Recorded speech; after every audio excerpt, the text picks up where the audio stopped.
The villages had no names. Dirt roads replaced the mobile mosaic courtyards of Girapur. Thatch roofs replaced rotating towers. Bent over field laborers replaced stirring portraits of inventor heroes. A simple shift dress and sandals replaced Chandra's tunic and boots. Even her identity was replaced, as her parents told her to introduce herself and them with counterfeit names. They gave her a navy blue scarf to wear over her red hair, a scarf she promptly lost. They learned not to unpack. Chandra and her parents stayed only for a few days at a time, sometimes moving on to the next village after only a few hours' sleep. How long will we be here? Chandra asked as they arrived by cart in a new village. Not long. A home is the road for the time being. I'd advise you to get used to it. Are we having fun? Chandra asked half jokingly. It's an adventure, yes, her father said in a flat voice. Whenever her family drove over a rise, Chandra looked back at the city, comparing the distance to the last time she could see the skyline. Every time she looked, the vivid structures paled, the sharp spires and bright copper domes of the city swallowed up by the broad shapes of the mountain range around it. She would scan her father's face at these times, searching for some kind of confirmation that this wasn't hard on him, that it hadn't crushed his spirit to be away from his little forge and his projects. She was adapting to this time on the road, even enjoying it, but she believed in her heart that this journey was all because of her, because of the trouble she had caused. She spent her days roaming the villages and their surrounding woods, chasing pecking birds from their coops and exploring the elevated paths of intertwined tree branches. The villagers had smiles worn into their faces, and they nodded to her and let her be. Her mother said that rules were only words used by people who wanted something, and these people wanted nothing from her, so she wallowed in freedom. She collected seeds and heavy fruits and other gifts from the woods and left them at village doorsteps. She thought about her fire sometimes, but she didn't seek it out, and it didn't show itself. She thought of her power like one of her discarded devices back in Girapur, unfinished, unmastered, and abandoned. On a bright day when she had thought nothing of fire and almost nothing of soldiers, she found a treasure in the trees. A huge corrugated horn jutted from between two heavy branches. It curved in a sinuous shape, with striations that would hold paint nicely. A fine gift for someone in the village. She climbed up to the prize and wrestled it free, letting the horn fall to the earth. When she hopped down to the ground, a herd of furred beasts surprised her. Their horns matched the one she had found. She was clearly in their territory, their snouty lips pulled back to reveal tusks meant for tearing flesh. They bellowed in her face, and she bellowed in theirs. Her fire came readily, without thinking, as natural as the impulse to run. She carved handfuls of fire as she ran, cupping her hands as if she were grabbing clay out of the air, grazing the beast's face with it and cutting off their paths. She threw flame without hesitation, without burning her sleeves, without trying. There was no negotiation with the fire this time. She needed it, and it came to her. The beasts dispersed with only singed fur or superficial burns, leaving Chandra alone with her heaving breasts and the glow in her cheeks. She found a trail and walked back to the village, clasping her hands together with a secret smile on her face. She didn't tell her parents she had almost been gored to death by a herd of woodland creatures, but they pointed out that she had barely eaten anything at dinner. She couldn't, not with the excitement making little explosions in her stomach. That night, she tossed and turned on her cot, unable to sleep. She traced a finger down the lines of one palm, feeling the contours of the bones in her hands, then switched hands and traced lines on the other.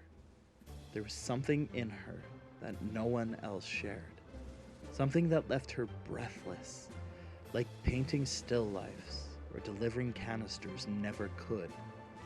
She lay awake for hours, imagining a moth fluttering around inside her chest. A moth made of fire, burning but not consumed.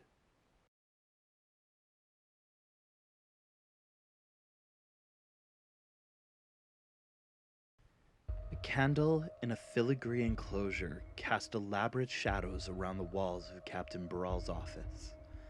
A messenger in uniform entered, touching her fist to her chest in salute. Captain Baral looked up from his desk. Report, soldier. We have word from one of our scouts, sir. They've seen her. All 3 of them. The Nalars have fled the city. You have a location. Only an approximate one. They're hiding out in the outskirts, moving from village to village. Whirlers have caught sight of them once or twice.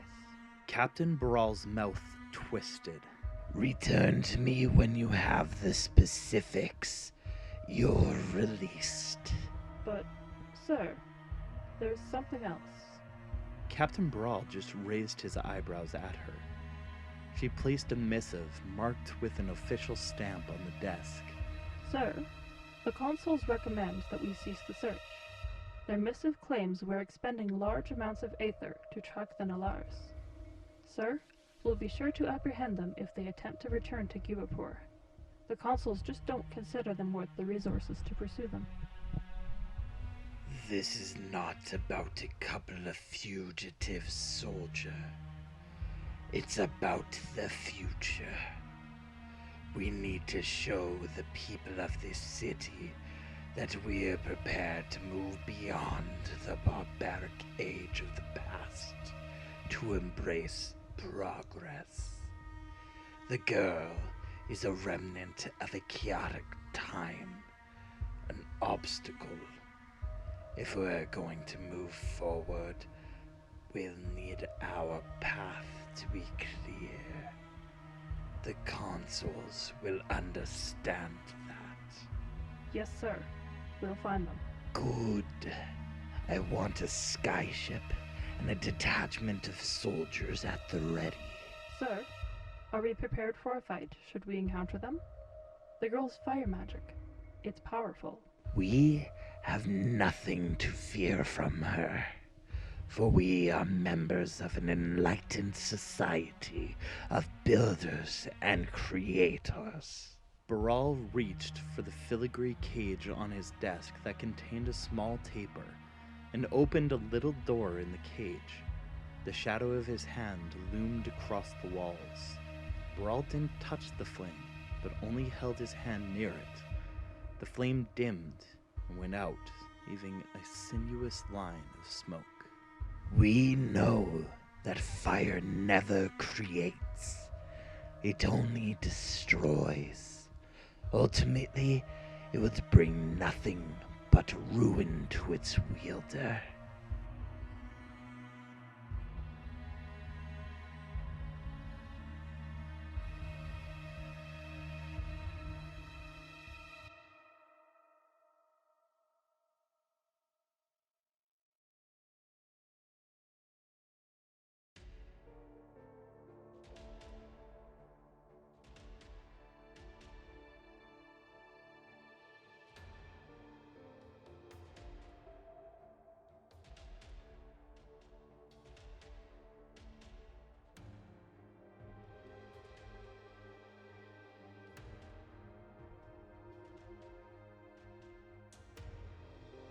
You wanted to see me?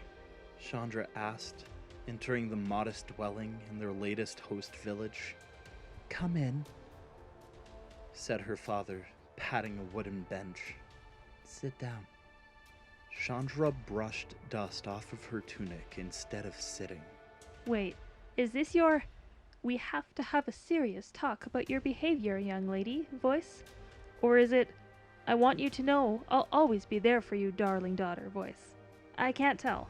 Always the latter. Today, a bit of the former as well. Sit. Chandra sat. Is this, we found out you set some stuff on fire, and that's bad? Using your gifts is never bad.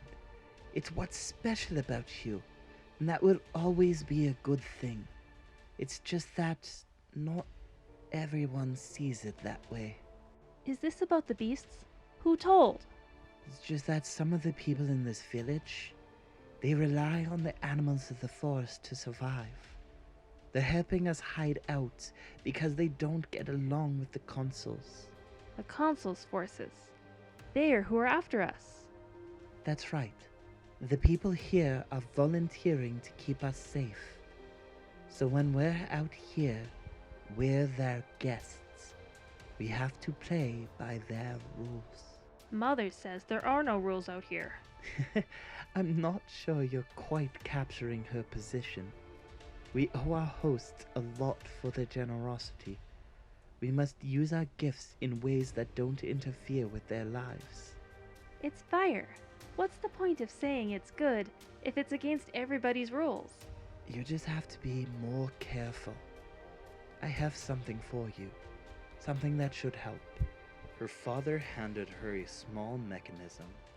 It was a finely etched metal box with vents on one side. It had a shoulder strap and a flexible cable that led into it. Chandra turned it over in her hands. What is it? It's called a vent pack. It's based on an old invention from long ago. Your mother and I made this for you. Should I be greeting this with skepticism? Because I am. Try it on. Chandra stood and looped the strap over her shoulder. The vent pack settled in the small of her back. Her father touched the loose end of the cable to a spot of bare skin near her shoulder blade, and it adhered to her skin. What does it do? It's heavy. She twisted around to look at it. The metal of it felt cold through her shirt, and at the place where the cable met her skin, she felt a slight electrical charge. Her father put his hand to his chin and regarded her. Now, some bad news. I'm afraid you can't go back into the woods again. Ever. Chandra whirled on him. What? Why? The pack hissed, venting a quantity of steam. Test successful. Chandra narrowed her eyes. Skepticism turning to outright distrust, dear father. I'm sorry. The vent pack converts excess energy into steam. The design is usually used for safely offloading surplus power in aether collectors.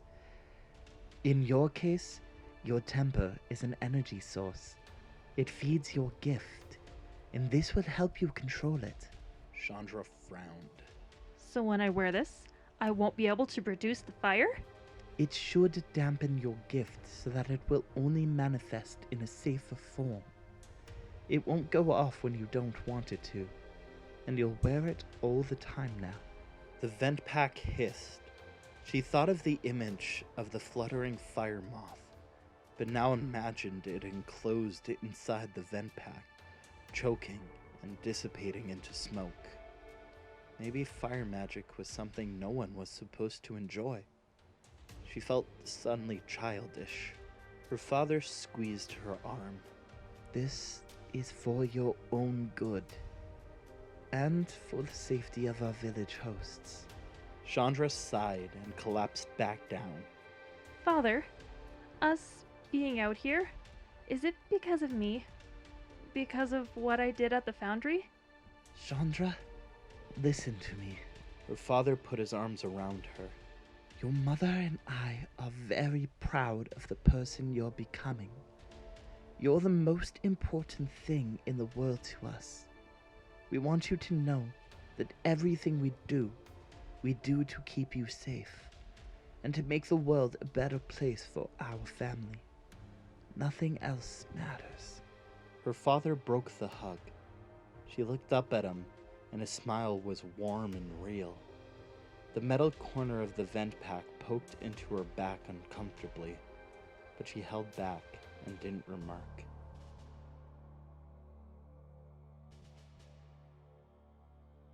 The day the soldiers surrounded the village, Chandra was exploring in the woods, her vent pack tapping against her back as she walked.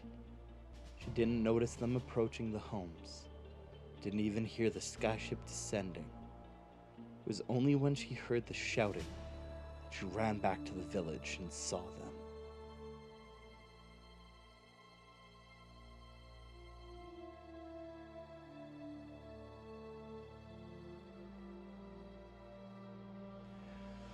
We hope that you enjoyed our third part of Chandra's origins. As we continue on, we are learning more about our editing and acting. Each video will continue to get better as we go. We sadly had a delay on most of our secondary videos as they were just not up to the quality we were hoping they would be at, but they are coming. The War of the Spark art video, Throne of Eldrin predictions, and lore breakdown will be coming before the end of the month. We truly hope that you like this video and would leave us a like. If you have any suggestions, comments, or critiques, leave them in the comments section, and subscribe if you haven't already. We thank you once again for watching our video. Seek on.